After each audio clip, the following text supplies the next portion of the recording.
Olá pessoal, sejam bem-vindos a mais um vídeo do canal. Eu sou o Beto e nosso canal é o Beto Rec Moçambique. Então, primeiramente, agradecer a todos vocês que têm se inscrito no canal, as pessoas que têm dado apoio, as pessoas que têm comentado nossos vídeos, isto fortifica bastante.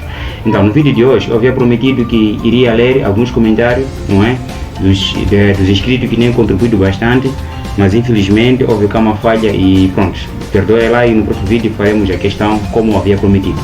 Então, sem muito o que falar, para o vídeo não ficar cada vez muito mais longo, hoje temos um vídeo muito interessante que estamos sempre a falar sobre a escravatura, estamos sempre a falar sobre o trabalho escravo, certo? Então temos cá um vídeo muito interessante que com o tema, veja as formas de trabalho escravo no Brasil, como realmente os escravos trabalhavam no Brasil há muito tempo, certo? Ok, então, sem muito o que tratar, pessoal, vamos direto ao vídeo. Como era a rotina de trabalho dos escravos no Brasil colonial? Quais eram as atividades diárias que eles exerciam? É o que você vai ver agora. E aí pessoal, tudo bem com vocês? Aqui vos fala o Adriano, eu sou produtor de conteúdo e jornalista e trago nesse vídeo mais um fragmento da história do Brasil escravista. Se você gostar do tema, eu vou deixar no final desse vídeo. Então, todo o mérito, todo o crédito aí é direcionado ao Adriano, que é o produtor original deste vídeo, certo? Nós apenas vamos comentar alguns factos. Então, é de salientar, eu gostaria de deixar bem claro que não entendemos muito da matéria, certo? Apenas comentamos aquilo que nós achamos conveniente, aquilo que nos vem minimamente em mente, certo? Não somos, digamos, perito na matéria, certo? Houve cá um comentário de uma inscrita que dizia que nós somos muito fracos ao comentar os vídeos, praticamente ela tem toda a razão. Nós não somos muito fortes em comentar esse tipo de conteúdo, apenas nós admiramos e somos apenas curiosos e a curiosidade é essa, somos curiosos e queremos ver realmente o que aconteceu no passado, certo? Não somos peritos nisso. Então, vamos continuar. Uma playlist prontinha para você assistir e ficar mais por dentro da história da escravidão no Brasil. Então aproveita agora e se inscreve no canal para ficar por dentro desse e de outros diversos temas. Como apontam os relatos históricos, os africanos que vieram escravizados para o Brasil entre os séculos XVI e XIX não trabalhavam somente nos engenhos de cana-de-açúcar, como veremos a seguir. Como veremos nesse vídeo, existiam diferentes formas de trabalho. Se bem que esta parte de que os africanos que eram enviados para lá, que foram ao Brasil, não trabalham em engenhos de cana-de-açúcar, já é sabido, Havia outras tarefas que os escravos faziam. Então, este vídeo é muito importante para mim, porque vou passar a saber quais são essas outras tarefas que os escravos eram submetidos já a fazer. Escravo no Brasil. Entre os séculos XVI e XVIII, os engenhos de cana-de-açúcar se constituíram como principal atividade econômica no Brasil colonial. No entanto, muitos escravos trabalhavam principalmente no Rio de Janeiro, Pernambuco e outras cidades litorâneas como estivadores, barqueiros, vendedores, aprendizes, mestres em artesanato e serviços domésticos. E com a ascensão da mineração em Minas Gerais e Goiás, milhares de escravos foram trabalhar nas minas e demais atividades, como a agropecuária, que movimentava a economia nas regiões auríferas.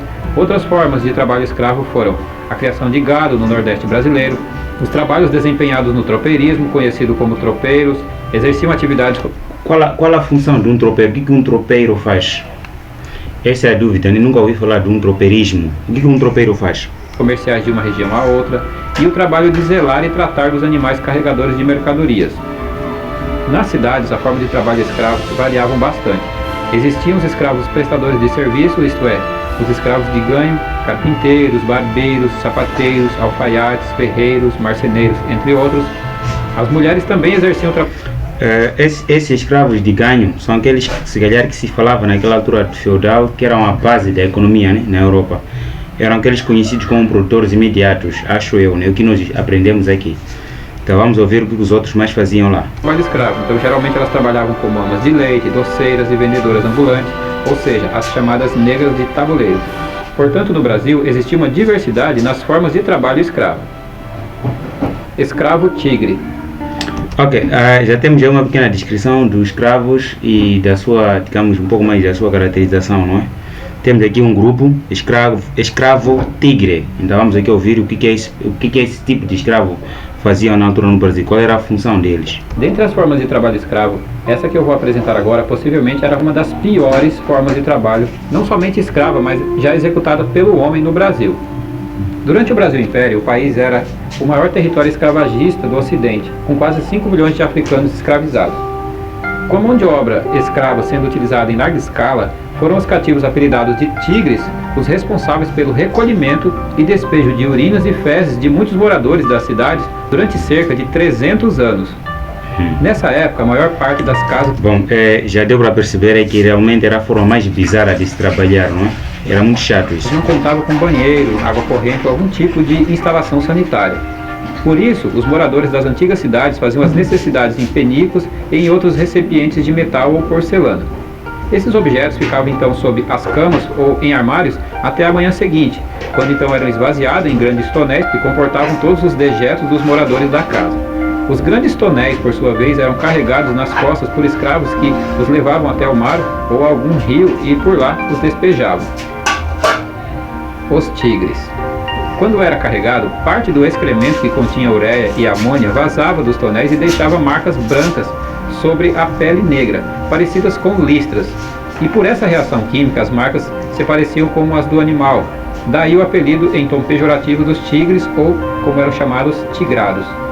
O cheiro dos tonéis obviamente não era agradável e fazia com que as... Lógico, como é que um penico, não é? Aqui chamamos de penico, como é que um penico de urina e fezes espelharia, não é? Essa linguagem haveria de perfumar, não é? Ter um cheiro agradável. Isto é impossível, não é? Já se esperava que o cheiro fosse horrível. Bom, era um trabalho pior, era a pior forma, né, de se ganhar a vida. As pessoas não se aproximassem dos tigres enquanto os carregavam. A pele ficava listrada com alternância de faixas pretas e outra descolorida pela ação química dos dejetos. Por isso esses escravos eram conhecidos como, entre aspas, tigres. E eram os escravos de aluguel que geralmente eram destacados para esse tipo de trabalho. O trabalho nos engenhos. Ok, vimos aí o escravo, o tigre, que era a pior forma, como havia dito, a pior forma de se ganhar a vida, porque se nem minhas próprias situações, né, não consigo aguentar. Imaginem que eu possa carregar aí, dejetos de terceiros. Olha, era a pior forma possível. Vamos aqui ver o trabalho nos engenhos. Vamos ver essa classe de escravo, não é, que trabalhavam nos engenhos. Qual era a função que eles faziam por lá? Nos engenhos de açúcar do Brasil colonial eram empregados o trabalho assalariado livre e o trabalho escravo africano. Nesse vídeo daremos ênfase às formas e características do trabalho escravo colonial. A maioria da população colonial brasileira era composta por africanos e seus descendentes escravizados. O desenvolvimento da economia colonial era garantido pela mão de obra escrava, que era empregada em diversas áreas: pecuária, lavoura, coleta, pesca, transporte de produtos. Os escravizados também realizavam uma diversidade de atividades, desde o plantio até a preparação e o processamento do açúcar e de outros diversos alimentos. A jornada de trabalho dos trabalhadores escravizados nos engenhos variava. O plantio, a preparação do solo, demandava diariamente aproximadamente 13 horas de labor. Já o corte e a moagem da cana de açúcar demandava aproximadamente 18 horas diárias. Os escravos nos campos integravam... Então, essas 18 horas referidas eram 18 horas de trabalho contínuo? Será que eles trabalhavam continuamente por 18 horas? Ou mais que isso, ou menos que isso? 80% dos trabalhadores escravizados dos engenhos de açúcar e trabalhavam plantando, colhendo, guiando boiada e outros animais, pescando, caçando, entre outras coisas. Existiam os escravos que trabalhavam na produção de açúcar. Esses constituíam aproximadamente 10% dos escravizados. As escravas domésticas, que geralmente trabalhavam na casa grande, a habitação dos senhores de engenho e sua família, exerciam os cargos de faxineira, cozinheira, comadeira, ama de leite, e essas correspondiam aos 10% da força de trabalho restante dos engenhos. O sistema de trabalho nos engenhos era geralmente por tarefas, ou seja, cada escravo exercia uma tarefa diária. Além disso, todos realizavam serviços extras, como construção de casas, cercas, consertos, entre outros. Alguns escravos eram chamados de ladinos, que significava esperto, inteligente. Ladinos era a denominação dada aos escravos que faziam as tarefas domésticas da casa grande. Esses escravos sabiam falar bem o português e viviam perto dos senhores de engenho e seus familiares. Por isso recebiam um melhor tratamento. Mesmo recebendo o melhor tratamento possível, não deixa de ser escravo, né? Esta que vem um pouco de agonia. Ele já ajudava bastante, falava bem, comunicava-se bem, mas era tratado como escravo. Era complicado. Ainda temos aqui uma outra forma, não é? Uma outra classe, podemos se referir à escravatura ou de forma de trabalho escravo, que se trata de escravidão nas cidades. vamos cá perceber como que era realmente feita a escravidão nas cidades. Sabe, difere dos campos. Vamos ver que nos campos havia lá muitos escravos no campo de plantação de cana-de-açúcar. Também alguns trabalhavam nos engenhos. Fora do escravo tigre, que nem prefiro comentar, vocês sozinhos perceberam ali que era a péssima forma de exercer a sua função, certo? Então temos cá a escravidão nas cidades, vamos cá perceber um pouco mais o que é isso. A escravidão nas cidades. Com a chegada da mineração, muitas vilas cresceram e se transformaram em cidades. O comércio cresceu e muitas atividades foram desenvolvidas como alfaiate, sapateiro, ferreiro, barbeiro, carpinteiro, pedreiro, ouvires, escultores, músicos, pintores e muitos outros ofícios. Os escravos realizavam diversas tarefas na cidade, levavam recados, transportavam pessoas, vendiam mercadorias, faziam o calçamento e a pavimentação das ruas e todo o trabalho braçal, como as classes mais pobres fazem até hoje. Os trabalhadores escravizados que não desempenhavam suas tarefas diárias sofriam punições e castigos, e os que tentavam fugir das condições desumanas nas quais se encontravam geralmente sofriam sérios castigos físicos. Inclusive na playlist sobre a escravidão tem um vídeo falando exclusivamente sobre os instrumentos de tortura dos escravos.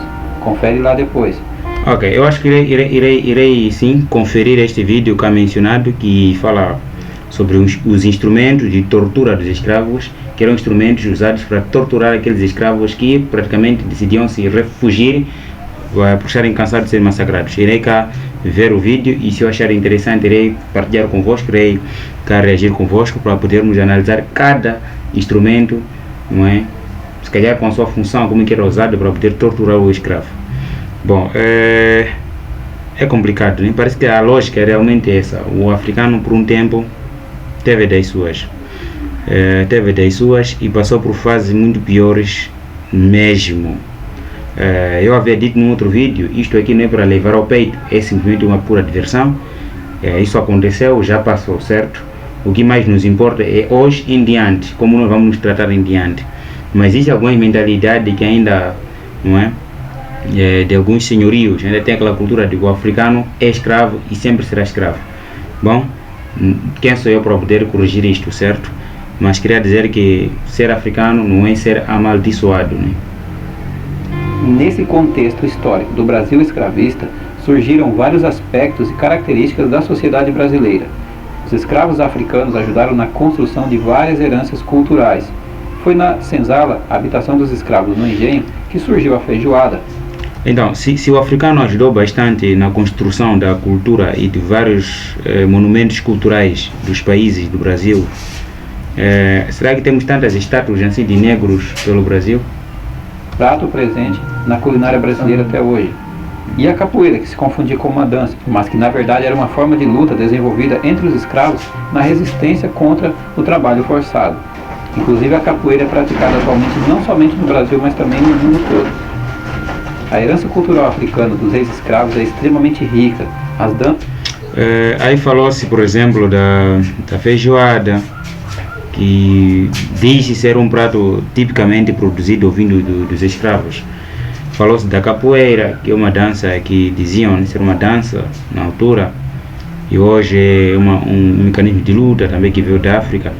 E eu, como africano, praticamente não tenho o hábito de comer a feijoada, porque não sei de que parte da África surgiu a feijoada, nem mesmo a capoeira. Não sei o que é capoeira. Eu admiro a capoeira, acho que é uma das formas mais bonitas não é? É uma arte de defesa muito mais bonita. A capoeira para mim é mais linda, comparativamente com Kung Fu, Karatê. Não sei se faz sentido isso, mas também veio da África e nós como africanos não temos ainda essa cultura e não sabemos para que parte da África isso sumiu, não é? Desapareceu. As que começaram na senzala foram para Sapucaí e depois ganharam o mundo. O berimbau e a capoeira sendo uma forma de resistência e também identidade cultural. O candomblé que conectava os negros, então escravos, com seus deuses ancestrais. Todas essas são heranças culturais trazidas pelos afrodescendentes ao Brasil. Dentro desse contexto, é inegável que os escravos contribuíram muitíssimo para a construção da identidade brasileira. Há quem nega isso, há quem diz que os escravos tiveram sim seu papel, mas não contribuíram praticamente com nada inerente à cultura brasileira.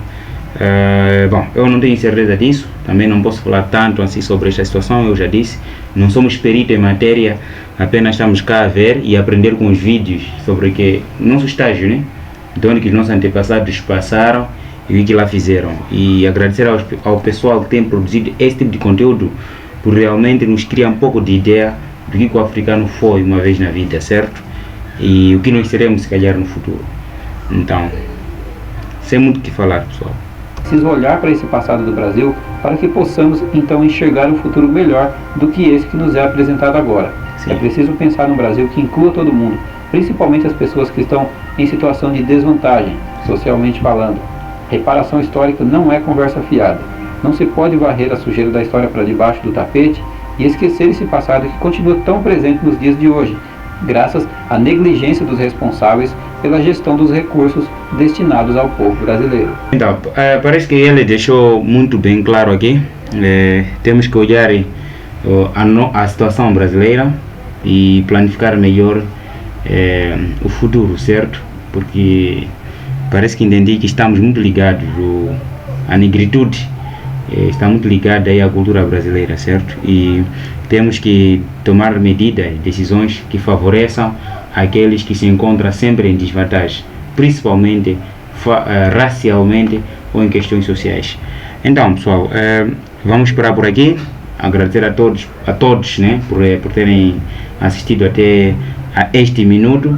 Então, para não deixar o vídeo muito mais longo, como de hábito, estamos a tentar reduzir no máximo o tempo normal do vídeo. Pedimos que se inscreva no canal, ative o sininho, deixe o like.